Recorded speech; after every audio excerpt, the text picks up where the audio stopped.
Hello, my beautiful queer friends.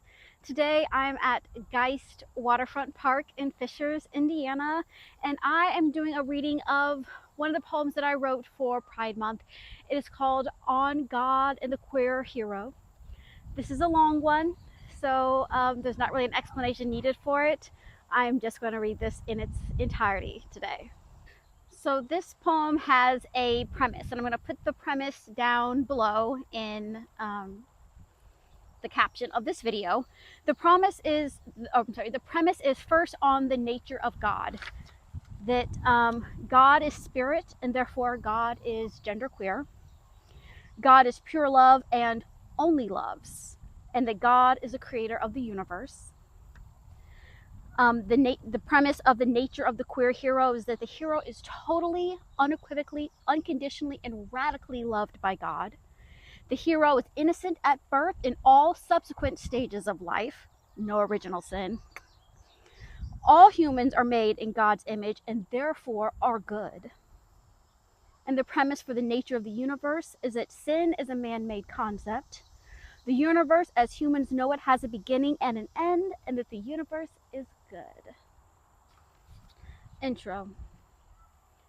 If I hadn't directly seen it, felt it, and tasted it with my sour taste buds, these rumored receptor cells on a tongue map, I couldn't sit on an unseasonably chilly Friday morning in May, almost exactly 27 years post-tragic disease diagnosis at my kitchen table typing this story. Couldn't scrunch my button nose up at the unwavering racing thoughts, doubts, and sicknesses that pump back up my esophagus when my fingers touch the keyboard, right? Highly favoring childhood disease diagnosis on random May mornings for the cathartic moments in my 30s, even if at highly inconvenient times.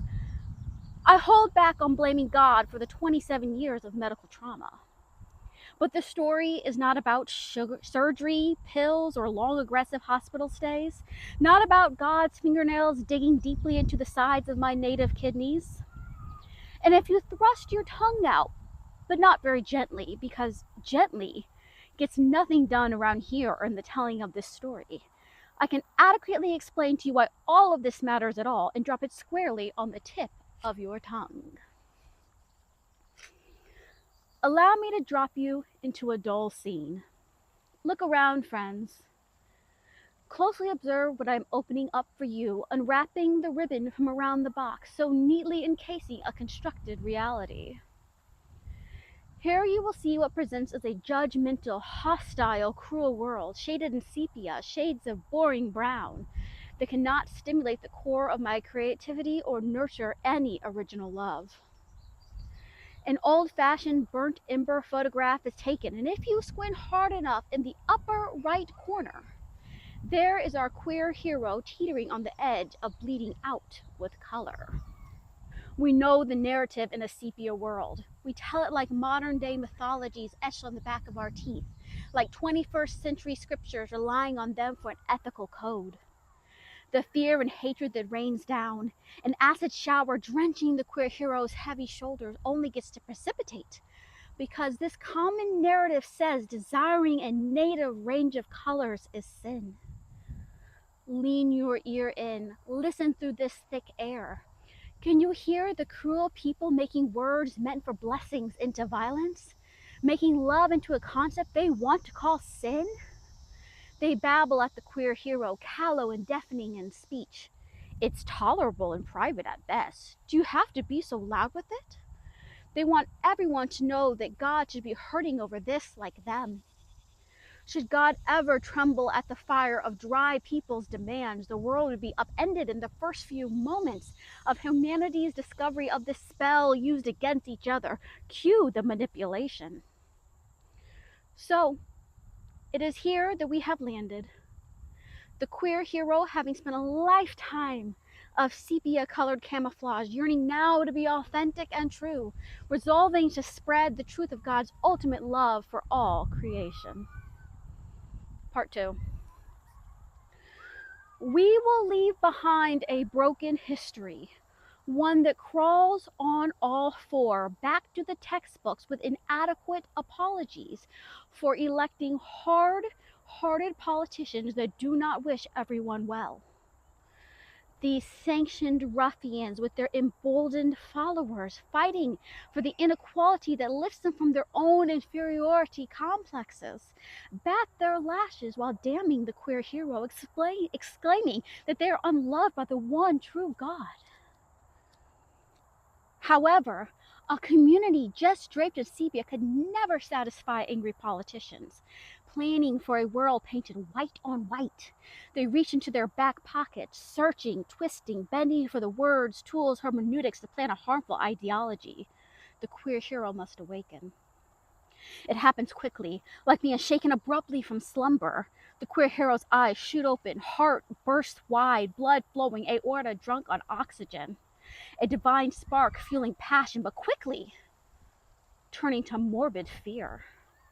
The queer hero's thoughts sprint inward, chasing down memories of the difficulties of their youth, the need to suppress the cruel words, the bullying. Don't you remember that they could hurt you? They could kill you for speaking. They have sought to kill you before. Completely desperate, trying to weigh sharing the truth against comfort and safety, the queer hero crumbles to their knees on the messy bathroom floor, hands clasped as a physical signal to flag God down. Come into that little space, wrap around their chest to provide guidance. The queer hero anxiously sends up prayers, rapid fire requests to the heavens, believing they will get there in time to save their community, country, and world. Take up your mat and walk. And walk they do. Part 3. Challenging the temptation to oversimplify this story, I admit that I am failing when I state clearly and without any occlusions, the queer hero will have to fight. Words once trapped in the inner chambers of a holy heart now risk a complete escape. Commanded by God to share this loving truth, the queer hero is entrusted with a perilous task.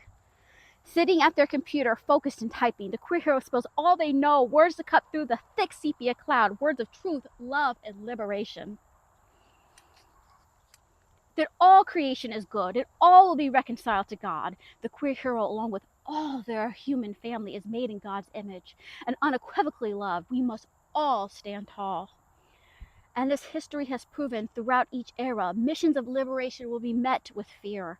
The crushing pressure and ingrained illness slithers in like a viper.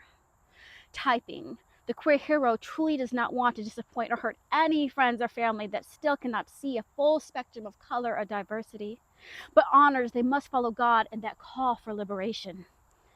Time passes and never stops to wait on the unprepared or scared. The queer hero sets in motion immediately, pressing post. Slang, run-of-the-mill Goliaths, internalized homophobia, heteronormativity, public side-eye. Part 4.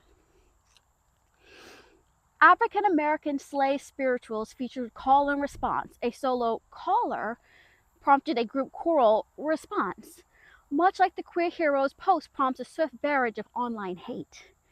It seems like an infinite loop, like there's an endless churning out of self-identified Christians without the bother of the embodiment of Christ's teachings and a deep over-reliance of Pauline literature.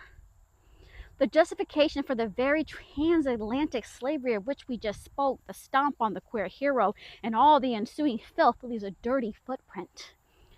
However, where there is muck and pain, there is also a propensity for hope and renewal, and the queer hero discovers this affirming joy among the colorful, vibrant voices in queer media.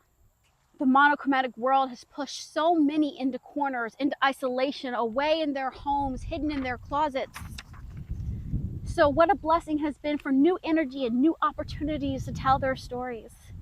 A sparkling stream of content, art, and consciousness through music, film, and social media is doing its best to erase what hate is struggling to permanently right. And while the world is indeed teeming with queer degradation, it would be a mistake to miss that creation is intrinsically good, full of miraculous, supportive people stepping up, encouraging the queer hero to be themselves. Praise for this synergy, for the bright mosaic of all the best parts, for the queer hero being sturdy and two-footed have been provided with a shield. Part 5. A waning gibbous moon rises with deep reflection, or just a type of aggressive wrestling? So many questions spearing through the queer hero's head, spinning, spiraling, splitting their veins open at night. These are the hard effects of vulnerability, share if you will. Twisted in the blankets, mattress soaked in swells of doubts. What if I heard wrong? What are the stakes here? The queer hero's blood pulses viciously at their temples, a throbbing foreboding that evil too knows God. Evil too has a voice, and evil too wants to live. Could it be that these were never God's words? Was it a trickster at play, subtle and subversive, seeking to undermine the truth in an attempt to punish the queer hero? The darkness storms in fearlessly, creeps up the spine, invades the brain. In a sense, the enemy has never been the keyboard warrior or the pseudo-religious protester at a parade. It has never been the snarky comment from an odd and irrelevant family member or an ugly glance that spit more than words from a former friend.